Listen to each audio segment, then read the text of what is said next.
سے پہلے گھر میں جنگ ہوئی. باپ کہتا ہے ابراہیم کیا؟ اراغب انت عن آلہتی یا ابراہیم، اے ابراہیم یہ کیا تم میرے آلہہ، میرے جو معبود ہیں ان سے تم نے روگردانی کر دی ہے؟ اور ابراہیم سمجھا رہے ہیں یا ابتے، ابا جان، انی قد جانی من العلم ما لم یاتک فاتبعنی اہدک صراطا سویا. ابا جان میرے پاس وہ علم آیا ہے جو آپ کے پاس نہیں آیا. مجھے اللہ نے وحی کے ذریعے سے ہدایت کاملہ عطا کر دی ہے، تو آپ کو میری پیروی کرنی پڑے گی. دیکھیے بات الٹی ہو رہی ہے. وہ باپ ہے، تم بیٹے ہو. وہ کہہ سکتا ہے میں نے اپنے یہ بال دھوپ میں سفید کیے، تم کل کے بچے. آج تم مجھ سے مانگ رہے ہو، مطالبہ کر رہے ہو. دلیل پہلے دے دی ہے. یا ابت انی قد جانی من العلم ما لم یاتک. وہ علم کا وہ شعبہ آپ کے پاس ہے ہی نہیں جو اللہ نے مجھے وحی کے ذریعے سے دے دیا ہے، لہٰذا آپ کو میری پیروی کرنی ہوگی. یا ابت لا تعبد الشیطان، ابا جان دیکھیں شیطان کی پیروی نہ کیجیے. انہ کان للرحمن عصیا، وہ تو رحمان کا بڑا گنہگار تھا، سرکش تھا، باغی تھا. یا ابت انی اخاف ان یمسک عذاب من الرحمن فتکون للشیطان ولیا. ابا جان مجھے بڑا اندیشہ ہے کہ آپ کہیں اللہ کی نگاہ میں شیطان کے ساتھیوں میں شمار نہ ہو جائیں اور پھر آپ پر اللہ کا عذاب نہ آ جائے. لیکن جواب کیا دیا باپ نے؟ اراغب انت عن آلہتی یا ابراہیم لئن لم تنتہ لارجمنک واہجرنی ملیا. اے ابراہیم میرے آلہہ، میرے معبودوں سے روگردانی کر رہا ہے، باز نہیں آؤ گے سنسار کر دوں گا، پتھر مار مار کے ہلاک کر دوں گا، اور نکل جاؤ، دفع ہو جاؤ میری نگاہوں کے سامنے سے. وہ فطرت سلیمہ کا حامل نوجوان کیا کہتا ہے؟ قال سلام علیک. اچھا ابا جان آپ پر سلامتی ہو. میں قال سلام علیک، میں جاتا ہوں، گھر چھوڑ کے جا رہا ہوں، لیکن میں اپنے رب سے آپ کے لیے دعا کروں گا کہ وہ آپ کو ہدایت دے. وہ مجھ پر بڑا مہربان ہے، مجھے امید ہے کہ وہ میری اس دعا کو رد نہیں کرے. اب اس سے ذرا آگے بات بڑھی. ابراہیم سوچتے ہیں کہ ان لوگوں کے اوپر کوئی تیشہ زوردار مارنا ہوگا، یہ جاگنے کو تیار نہیں ہے. میں ان سے کہتا ہوں تو ہاں کہتے ہیں، ہاں ٹھیک تو کہہ رہے ہو تم، لیکن نہیں بھائی یہ ہمارے آباء و اجداد کا دین ہے، اس پہ چلے آ رہے ہیں، کیسے چھوڑ دیں ہم؟ بات تو تمہاری ٹھیک لگتی ہے ابراہیم، تم بات تو صحیح کر رہے ہو، لیکن سورہ عنکبوت میں فرمایا مودۃ بینکم فی الحیات الدنیا. حضرت ابراہیم نے کہا تم اپنے دنیا کی زندگی کی محبتوں کی وجہ سے جھگڑے ہوئے ہو، ورنہ تمہیں معلوم ہے میں نے کھول دیا تم پر کہ یہ سب بکواس ہے، یہ تمہارے عقائد جو ہیں بے بنیاد ہیں. لیکن دنیاوی محبتیں، یہ تعلق جو ہے تمہیں کھڑا کیے ہوئے ہیں. جب انہوں نے دیکھا کہ ان پر، وہ اقبال کا شعر ہے کہ پھول کی پتی سے کٹ سکتا ہے ہیرے کا جگر، مرد ناداں پر کلام نرم و نازک بے اثر. مرد ناداں پر کلام نرم و نازک، اس کے اوپر تو وہ ہتھوڑا چلانا پڑتا ہے. وہ ہتھوڑا چلانے کی سوچی. ان کا کوئی تہوار آ رہا تھا جس میں جا کے باہر میدان میں جا کے کوئی پوجا کرنی تھی کسی خاص ستارے کی، اور پورا شہر خالی ہو جانا تھا. حضرت ابراہیم نے کہا میری طبیعت تو ٹھیک نہیں، میں تو آپ لوگوں کے ساتھ نہیں جاؤں گا، آپ جائیے. سب چلے گئے، پورا شہر خالی ہو گیا. اب انہوں نے ہاتھ میں ہتھوڑا لیا، وہ بت خانے میں گھس گئے اور سب بتوں کو توڑ کے چورا چورا کر دیا. لیکن طبیعت میں ایک عجیب قسم کا ایک مٹھاس والا مزاح تھا، تو اس ایک سب سے بڑے بت کو چھوڑ دیا اور اس کے کندھے پر وہ تیشہ رکھ دیا.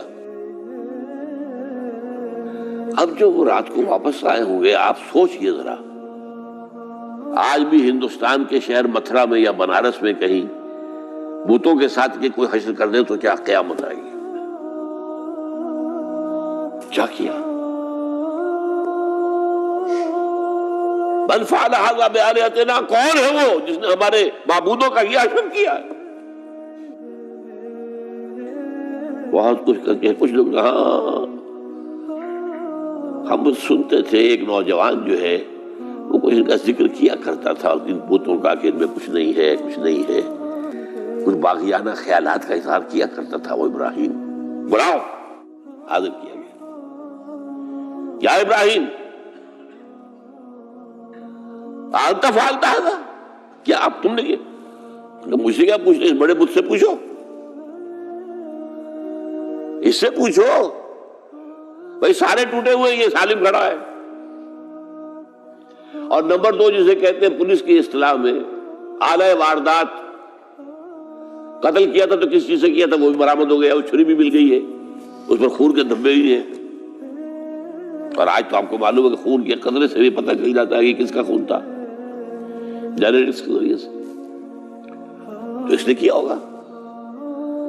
کہ ابراہیم عقل کے ناخن لوگ ان سے پوچھے، یہ بات کرتے کوئی اف لکم، تو ہے تم پر، تم پوچھتے ہو ان کو جو بات تک نہیں کر سکتے، جو اپنا دفاع نہیں کر سکتے، جو اپنے آپ کو بچا نہیں سکتے۔ ایک عام انسان بھی دفاع کرتا ہے اپنا۔ فرجعوا الی انفسہم، اب انہوں نے اپنے اندر دلوں کی طرف دھیان کر کے سوچا کہ واقعی ابراہیم صحیح کہتا ہے، لیکن پھر لوٹے، پھر وہ عصبیت، پھر وہ آباء و اجداد کے ساتھ تعلق، پھر وہ معاشرتی نظام۔ انہوں نے کہا بس اس کو قتل کرو، اب اس کو ختم کر دو۔ یہ اس کو فیس کرنا، آپ سوچ لیجیے یہ کتنے بڑے امتحان کی بات تھی، کتنے بڑے جگر کی بات تھی۔ اچھا چونکہ وہاں نظام بھی تھا، بادشاہ کے دربار میں حاضری ہو گئی۔ ابراہیم ہم نے سنا تم ہمارے سوا کسی کو خدا مانتے ہو؟ مقدس شہروں کے دل میں امن و عقیدت کی پناہ گاہ کے کعبہ میں سرحدوں کا پار کرتے وحدت کا مشاہدہ کریں، دریافت کریں، اپنے قیام کو بڑھائیں اور مقدس مقامات سے۔ جی ہاں،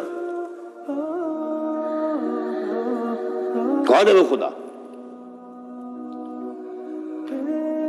فرمایا میرا رب وہ ہے جو زندہ رکھتا ہے اور مارتا ہے، ربی الذی یحیی و یمیت، قال انا احیی و امیت، میں بھی زندہ رکھتا ہوں اور مارتا ہوں۔ فوراً جو ہے حکم دیا، جیل خانے سے 2 قیدیوں کو بلایا، ایک کی گردن اسی وقت مار دی، دیکھو میں نے مروا دیا کہ نہیں، ہے نہیں میرے پاس اختیار، اور ایک کا جان اسے چھوڑ دی، تو میں خدا ہوا کہ نہیں؟ حضرت ابراہیم نے سمجھ لیا کہ اب یہ جس قسم کی کچ بحثی میں آگے آئے، یہاں بھی کوئی ہتھوڑا چلانا پڑے گا۔ فرمایا فإن اللہ یاتی بالشمس من المشرق فأت بہا من المغرب، میرا رب وہ ہے جو مشرق سے نکالتا ہے سورج کو، تم خدا ہو تو ذرا مغرب سے نکال کے دکھاؤ۔ فبہت الذی کفر، تو وہ جو کافر تھا مبہوت ہو کر اب کیا کہ آئے بائیں شائیں، فبہت الذی کفر۔ لیکن میں یہاں پہ جو زور دے رہا ہوں، آپ اس ہمت، اس قوت ارادی کا اندازہ کیجئے کہ جو ایک بڑے زبردست بادشاہ کے میں سامنے کھڑے ہو کر یہ بات کر رہا ہے، اور ڈٹ کر کر رہا، آنکھوں میں آنکھیں ڈال کر کر رہا ہے۔ ان الذین قالوا ربنا اللہ ثم استقاموا تتنزل علیہم الملائکۃ الا تخافوا ولا تحزنوا وابشروا بالجنۃ التي کنتم توعدون۔ یہ کیفیت تو پہلا امتحان تو ہے ان مادی غلافوں میں لپٹے ہوئے ہونے کے باوجود حق کو پہچان لینا، اس مادی کائنات میں گم نہ ہو جانا، اس سے ماورا، اس سے بلند تر ہو کر اس ہستی کو پہچاننا جس نے اس کو پیدا کیا۔ انی وجہت وجہی للذی فطر السماوات والارض حنیفا وما انا من المشرکین، پھر اس پر قائم رہنا اور بڑے سے بڑا رزق لینا۔ آپ نے گھر سے نکال دیا، ٹھیک ہے چل جا رہا ہوں۔ قال السلام علیک ساستغفر لک ربی انہ کان بی حفیہ۔ موت کو فیس کیا ہے تو اس طرح کیا ہے، اور کیسا جواب دیا ہو، کیسا، میں نے کہا ایک مذاق کا انداز تھا ان کے عمل میں کہ اس سے پوچھو، ایک صحیح سالم کھڑا باقی ٹوٹے ہوئے، تو کہنے والا یہ سرکمسٹانشل ایویڈنس کیا ہوتا ہو؟ آج بھی آپ کے ہاں مقدمات کے اندر ایک سرکمسٹانشل ایویڈنس بھی تو ہوتا ہے، حالات، قرائن کی کیا گواہی ہے؟ تو وہ سالم ہے، باقی سب ٹوٹے ہوئے، دوسرے یہ کہ آلہ جو ہے اس کے پاس سے برآمد ہو رہا ہے، اس کے کندھے پر رکھا ہوا، اور پھر یہ کہ بادشاہ کے دربار میں جا کر جس طرح اس کا انکار کیا ہے اس کی خدائی کا، ان کا ٹھیک ہے، اس کو تو اب زندہ آگ میں ڈالو اور یہ گر جائے، ختم کر دو اس کو، بسم کر دو۔ اچھا، اس کے لیے تیاریاں کی گئی ہے، سورہ صافات میں اس کا ذکر موجود ہے۔ تو اب حضرت ابراہیم دیکھ رہے ہیں کہ میرے لیے آگ کا الاؤ تیار ہو رہا ہے بہت بڑا، ایک اوپر مچان بنائی گئی ہے جہاں سے کہ ان کو پھینکنا ہے آگ میں، سب ہو رہا ہے۔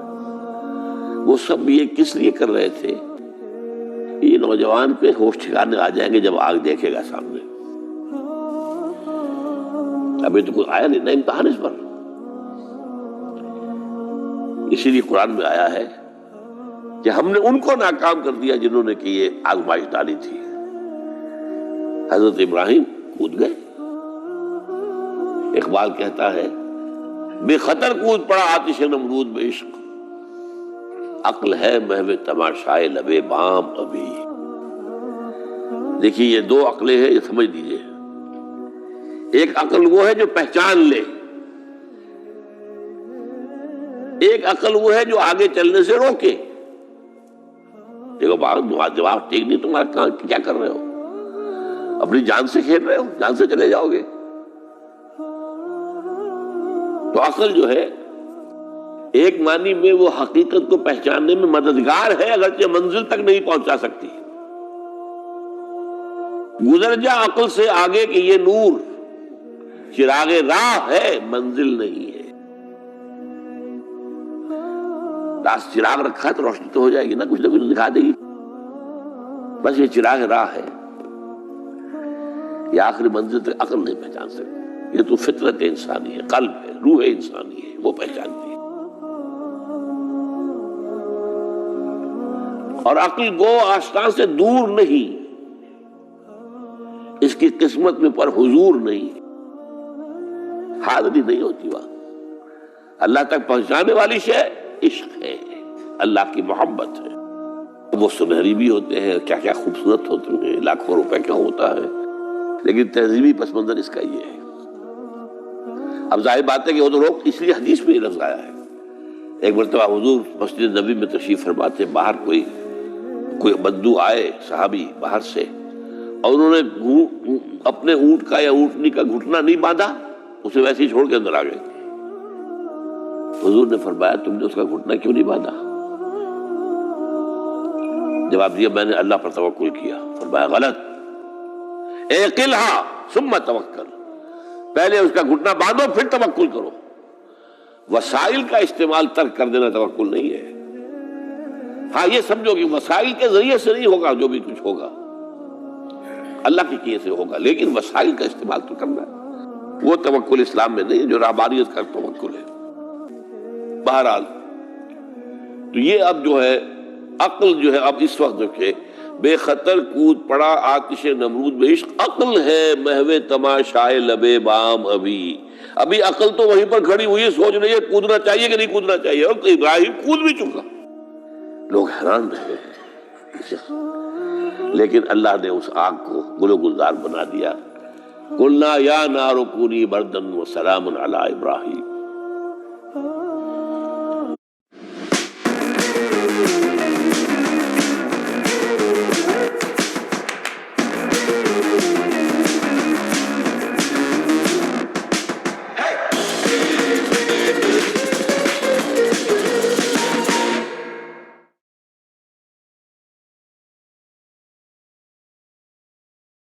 اب آیا چوتھا امتحان کہہ لیجیے اس کو۔ یہ رسولوں کے باب میں اللہ کا قاعدہ ہے، اس قوم کی طرف کسی رسول کو بھیجیں، اگر وہ قتل کرنے پر آمادہ ہو جائے رسول کو تو پھر وہاں سے ہجرت کی اجازت ہوتی ہے۔ جیسے حضور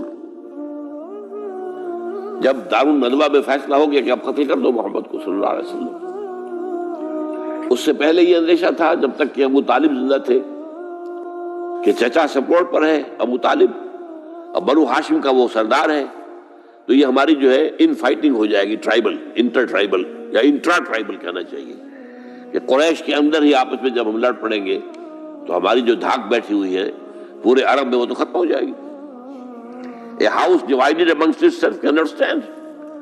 یہ وہ چیز تھی جو ابھی تک ان کے ہاتھ رکے ہوئے تھی. اب ابو طالب مر گئے. اب جو سردار ہے بنو ہاشم کا وہ ابو لہب ہے، وہ حضور کا وزیر سب سے بڑا دشمن ہے. لہذا فیصلہ ہو گیا. تب آپ گئے ہیں طائف اور وہاں سے بھی ناکام آئے ہیں.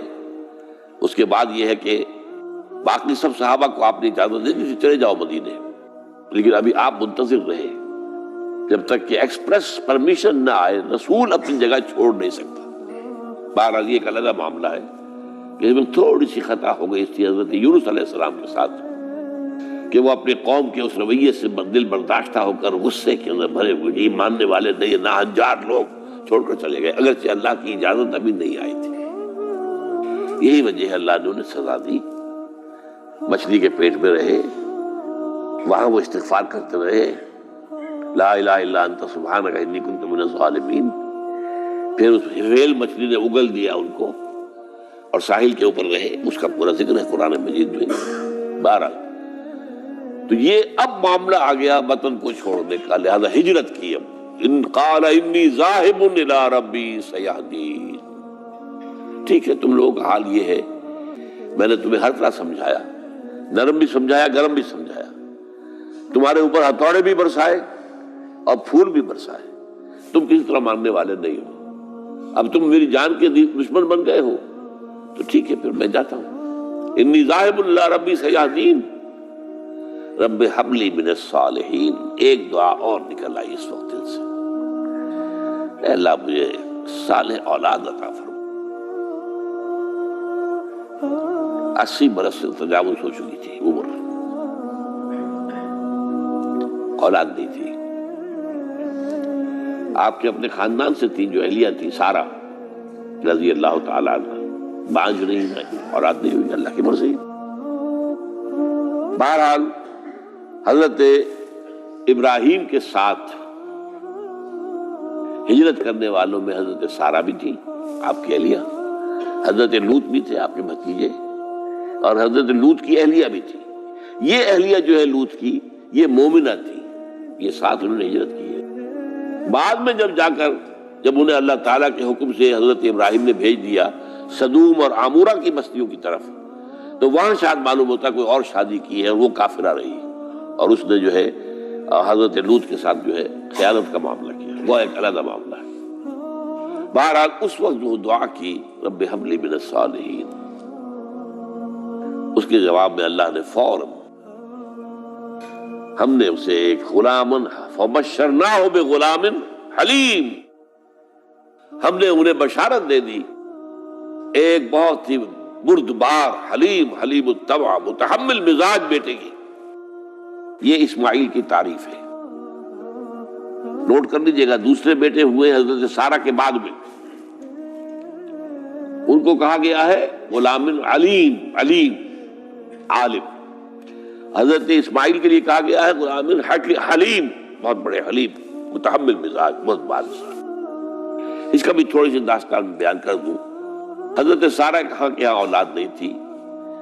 حضرت ابراہیم ہجرت کر کے آئے تھے، کہاں سے پیدا کہاں ہوئے تھے؟ شہر ار، یہ جو عراق کا اس وقت کا سب سے بڑا شہر تھا، صدر مقام تھا، وہاں پیدا ہوئے تھے. وہاں سے ہجرت کر کے کہاں آئے؟ شام میں علاقہ، خاص طور پر فلسطین کا جو ہے کنعان، یہاں آ کر آپ نے ڈیرا اپنا جما لیا. اور اس کے قریب میں ہی 2 بستیاں تھیں جہاں پر کہ وہ سوڈومی والا معاملہ جو ہے آپ کو معلوم ہے، بدترین جو ہے گندگی تھی ان کے اندر، جہاں حضرت لوط علیہ السلام کو بھیجا. پھر انہوں نے ایک سفر کیا مصر کا. اس کی وجہ بھی سمجھ لیجئے، مصر میں اس وقت جو خاندان حکمران تھا وہ عرب تھا اصلا، وہ مصری نہیں تھے، وہ فرائضہ نہیں تھے، وہ مصر کے تھے، عرب سے آ کر لوگوں نے قبضہ کیا تھا. تو حضرت ابراہیم وہاں گئے، وہاں ان کی بڑی پذیرائی ہوئی. ایک حادثہ سا بھی ہوا کہ یہ اندیشہ تھا کہ کہیں حضرت سارہ بہت خوبصورت تھی تو کوئی بادشاہ جو ہے، وہ بادشاہوں کے اپنے انداز ہوتے ہیں، تو کوئی جو ہے کوئی غلط حرکت نہ کرے. تو کہا کہ سارہ سے کہا کہ میں جب یہ مجھ سے پوچھے گا یہ کون ہے تو میں کہہ دوں گا میری بہن ہے. نہیں میں کہوں گا بیوی تو پھر تو وہ کہے گا ٹھیک ہے پھر یہ اب میں لیتا ہوں اس کو، بہن ہے. بہرحال اس میں جو بھی ہوا اللہ تعالیٰ نے حضرت سارہ کی عزت بھی بچائی. وہ معجزہ دیکھا حضرت ابراہیم کی طرف سے جو اللہ نے پیش کیا، جیسے حضرت سارہ کو مصر کے بادشاہ کی اس غلط نیت سے بچائے رکھا. پھر اس شخص نے جو ہے اپنی بیٹی ہاجرہ یہ خدمت میں پیش کی. یہ ہاجرہ کنیز نہیں تھی، یہ اصل میں یہودیوں نے مشہور کر دیا ہے. یہودی کہتے ہیں کہ اصل بیوی تو تھی حضرت سارہ، اور سارہ کے ہاں اولاد بعد میں ہوئی ہے، وہ ہے اسحاق. اسحاق کے بیٹے ہیں یعقوب، یعقوب کی اولاد ہم ہیں، تو اصل تو ابراہیم کی اولاد ہم ہیں. ہاجرہ جو ہے تو کنیز تھی، لونڈی تھی، لہذا اس کی وہ عزت ہی نہیں. اسماعیل تو وہ عزت ہی نہیں، اسماعیل کا وہ مقام ہی نہیں. یہ یہودیوں کا قول ہے. لیکن وہ اصل میں کنیز نہیں تھی، وہ بیٹی تھی، شہزادی تھی. بلکہ تاریخ نے اپنے آپ کو پھر دہرایا ہے. کئی ہزار سال بعد ابراہیم گئے تھے مصر، وہاں سے ہاجرہ آئی اور اس سے اسماعیل ہوئے، اسماعیل سے یہ ساری نسل چلی، محمد پیدا ہوئے. محمد کے نکاح میں پھر مصر سے آئی ہوئی ایک خاتون آئی ہے ماریہ قبطیہ، ان سے جو پیدا ہوئے ان کا نام ابراہیم رکھا. تو یہ گویا کہ یہ ایک عجیب سائیکل ہے. بہرحال لیکن جب حضرت سارہ نے دیکھا کہ میرے ہاں تو اولاد نہیں ہو رہی، تو حضرت ابراہیم سے کہا کہ میں آپ ہاجرہ کے ساتھ آپ جو ہے ضرور شوقت معاملہ قائم کر لیجئے، تو اللہ آپ کو ان کے ذریعے سے اولاد دے دے. مجھے تو امید نہیں ہے کہ میرے ہاں اولاد ہو. تو اس پر حضرت ابراہیم نے ان کے ساتھ وہ رشتہ قائم کیا اور اللہ نے اسماعیل جیسا بیٹا دے دیا. اب اللہ تعالیٰ نے حکم دیا ہاجرہ اور اپنے اس بیٹے کو لے جاؤ اور جاؤ وہاں بواد غیر ذی زرع، جاؤ وہاں حجاز کی اس وادی کے اندر، وادی غیر ذی زرع، وہاں ان کو چھوڑ دو. اب یہ امتحان دیکھیے، توکل کا امتحان. حضرت ابراہیم لے آئے، کوئی متنفس نہیں، کوئی گھاس تک پیدا نہیں ہو رہی. کوئی درخت کا ہونا تو اور بڑی بات ہے کہ کھجور کا درخت ہو یا کوئی اور درخت ہو. پانی نہیں، پانی کا ایک مشکیزہ تھا ابراہیم کے پاس، وہ چھوڑ دیا. کچھ کھجوریں تھی وہ دے دی اور چلے. حاجرہ پوچھتی ہے ہمیں کس کے بعد سارے چھوڑ کے جا رہے ہیں؟ کہنے لگے اللہ کے. یہ ہے توکل، اللہ کا حکم ہے. دعائیں مانگ مانگ کر رب حب لی من الصالحین فبشرناہ بغلام حلیم.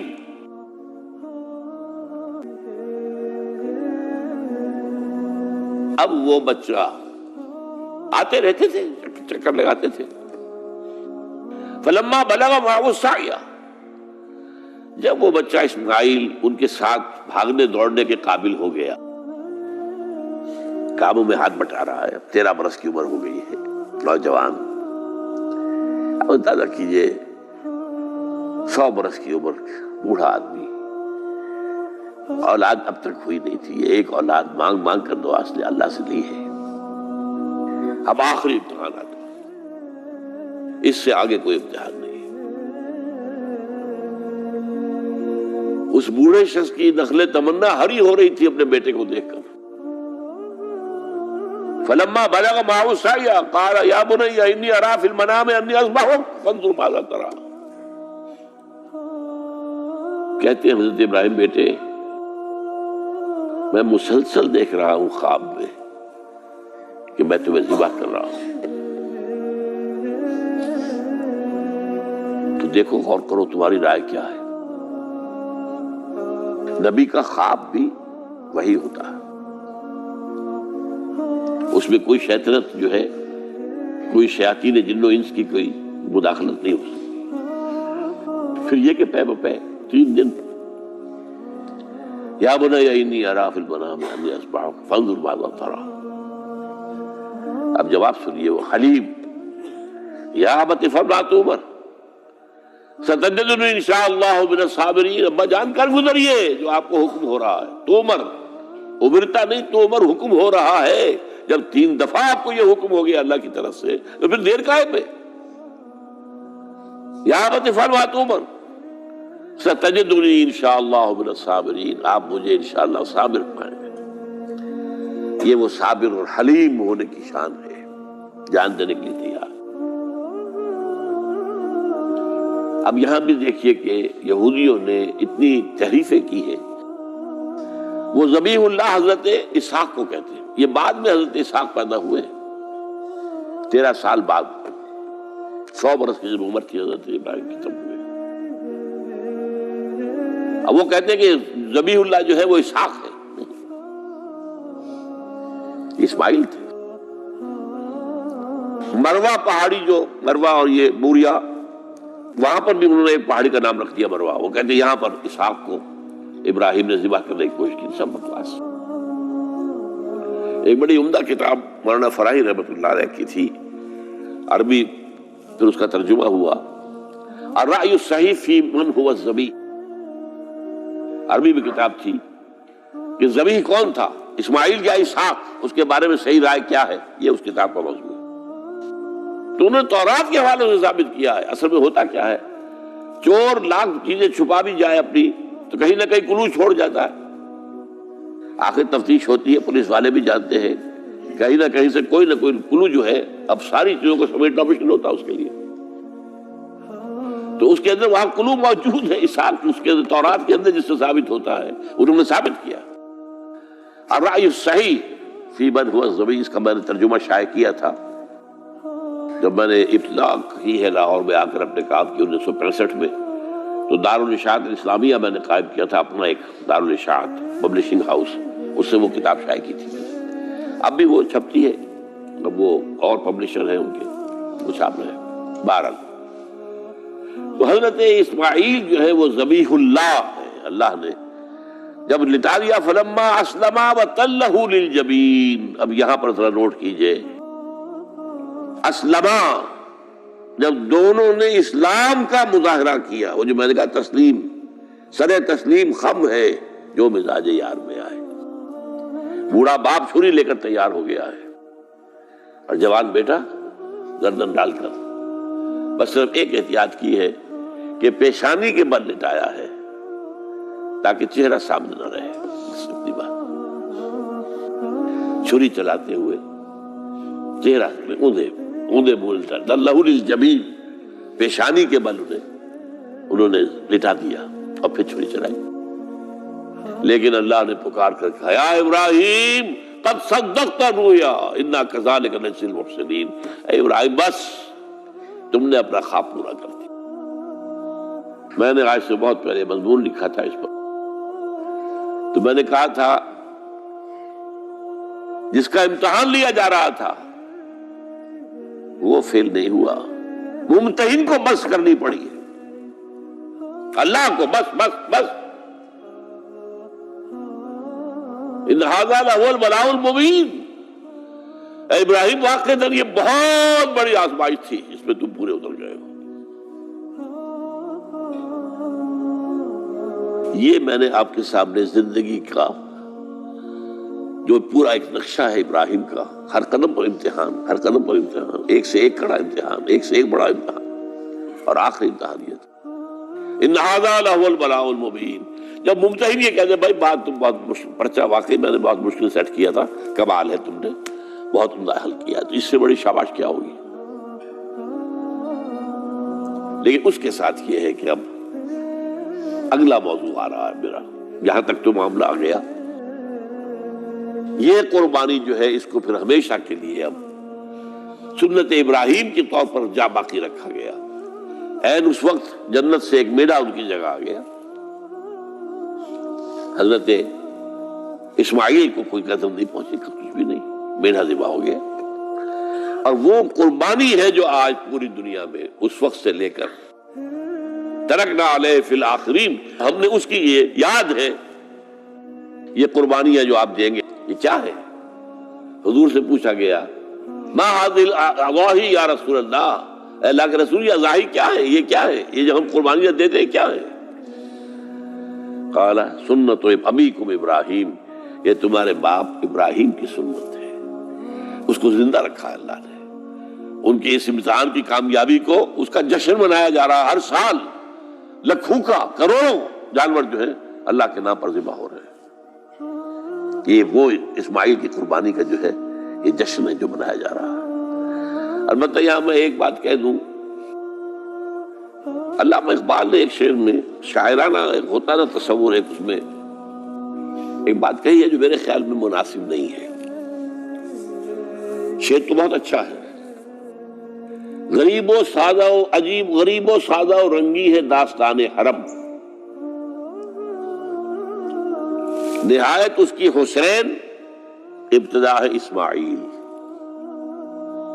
یہ بہت سے لوگوں کو بہت شعر پسند آتا ہے، خصوصاً شیعہ بھائیوں کو تو بہت ہی پسند آئے گا کہ وہ جو قربانی اسماعیل کی ہو رہی تھی اور نہیں ہوئی تھی وہ قربانی ہے جو حسین کی ہوئی ہے کربلا کے اندر۔ تو غریب و سادہ و رنگی ہے داستان حرم، نہایت اس کی حسین ابتدا ہے اسماعیل۔ میں کہتا ہوں اس میں تو کوئی چیز جوڑ کھانے والی ہے ہی نہیں۔ اسماعیل کو ذبح کرنے والے کون تھے؟ رسول، امام الناس، خلیل اللہ، ابو الانبیاء، اور حسین کو ذبح کرنے والے کوفی، یزیدی، زیادی۔ نمبر 2، اسماعیل تو ذبح نہیں ہوئے، حسین تو ذبح ہو گئے، کیا مناسبت ہے؟ نمبر 3، حضرت اسماعیل نے خود ہی گردن ڈال دی تھی، حضرت حسین تو لڑتے ہوئے ماشاءاللہ بہادری کے ساتھ لڑتے ہوئے جان دیے، اور انہوں نے ایسے تو نہیں گردن ڈال دی تھی۔ تو کوئی مناسبت نہیں ہے، تو کوئی نہ کوئی تو مناسبت ہونی چاہیے نا۔